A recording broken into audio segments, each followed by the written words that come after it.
നമസ്കാരം, പ്രവാസി മലയാളിയിലേക്ക് സ്വാഗതം. കൊറോണ വ്യാപനത്തിന്റെ രണ്ടാം തരംഗം മൂലം ലോകം ഭീതിയിലൂടെ കടന്നു പോകുകയാണ്. ഇതിനിടെയാണ് ഇസ്രായേൽ പലസ്തീൻ ആക്രമണങ്ങളുടെ വാർത്തകൾ പുറത്തുവരുന്നത്. ആക്രമണങ്ങൾക്ക് പിന്നാലെ നിരവധി ഞെട്ടിക്കുന്ന കാഴ്ചകൾ സമൂഹ മാധ്യമങ്ങളിലൂടെ ലോകമൊന്നടങ്കം കാണുകയാണ്. മലയാളികളടക്കം നിരവധി പ്രവാസികളാണ് ഇവിടെ ജോലി ചെയ്തു വരുന്നത്. ആയതിനാൽ തന്നെ പ്രാർത്ഥനയിലാണ് ഇവരും. ഈ സാഹചര്യത്തിൽ പ്രവാസി മലയാളി പങ്കുവച്ച വീഡിയോ പ്രവാസ ലോകത്തെ ആകെ ഞെട്ടലിൽ ആഴ്ത്തിയിരിക്കുകയാണ്. കഴിഞ്ഞ ദിവസം പലസ്തീൻ തീവ്രവാദ ഗ്രൂപ്പായ ഹമാസിന്റെ നേതൃത്വത്തിൽ നടന്ന ആക്രമണം വീഡിയോയിൽ പകർത്തിയിരിക്കുകയാണ് മലയാളി യുവാവ്.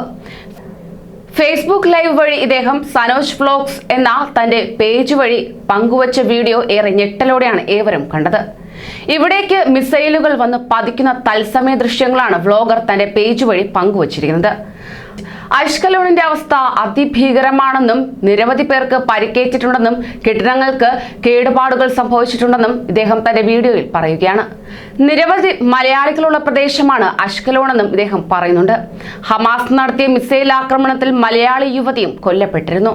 ഇടുക്കി കീരിത്തോട് സ്വദേശി സൗമ്യ സന്തോഷാണ് കൊല്ലപ്പെട്ടത്. ഇസ്രായേലിലെ അഷ്കലോണിൽ കെയർടേക്കറായി ജോലി ചെയ്തു വരികയാണ് യുവതി. ആക്രമണം ചിത്രീകരിച്ചുകൊണ്ടുള്ള നിരവധി വീഡിയോകൾ വ്ലോഗർ പോസ്റ്റ് ചെയ്തിട്ടുണ്ട്. അതിലൊന്നിൽ ആക്രമണത്തിൽ ഒരു മലയാളി യുവതി കൊല്ലപ്പെട്ടിട്ടുണ്ടെന്നും അദ്ദേഹം പറയുകയാണ്. ആക്രമണത്തിൽ മറ്റൊരു ഇസ്രായേലി യുവതിയും കൊല്ലപ്പെട്ടിട്ടുണ്ടെന്നാണ് വിവരം.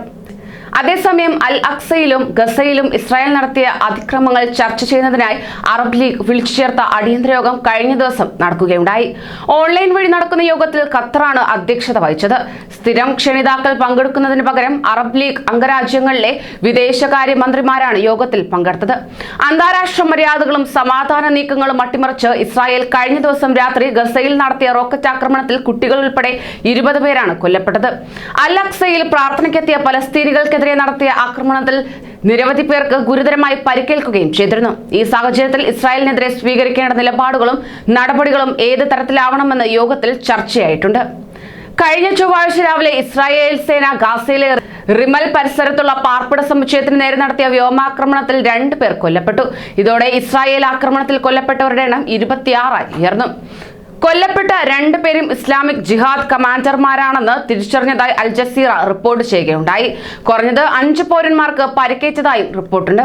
കഴിഞ്ഞ ഒറ്റ രാത്രിയിൽ മാത്രം 9 കുട്ടികൾ ഉൾപ്പെടെ 24 ഫലസ്തീനികൾ കൊല്ലപ്പെട്ടതായി ഗാസയിലെ ആരോഗ്യ മന്ത്രാലയത്തിന്റെ കണക്കുകൾ പറയുന്നു.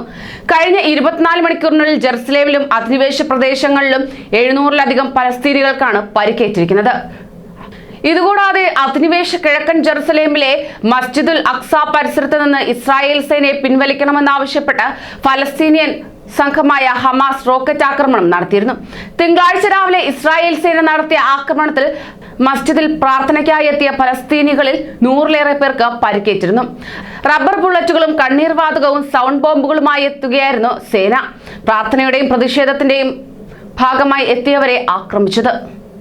ഇസ്രായേലിന്റെ ജെറുസലേം പതാക ദിനത്തിന്റെ ഭാഗമായി പ്രദേശത്ത് വർഷാവർഷം നടത്തുന്ന റാലി ഈ വർഷവും നടത്താൻ പോകുന്നെന്ന വാർത്തകൾ പുറത്തുവന്നതാണ് തിങ്കളാഴ്ച സംഘർഷം ശക്തമാകാൻ കാരണമായത്. കൂടുതൽ പ്രവാസി വാർത്തകൾക്കായി ഈ ചാനൽ സബ്സ്ക്രൈബ് ചെയ്യൂ.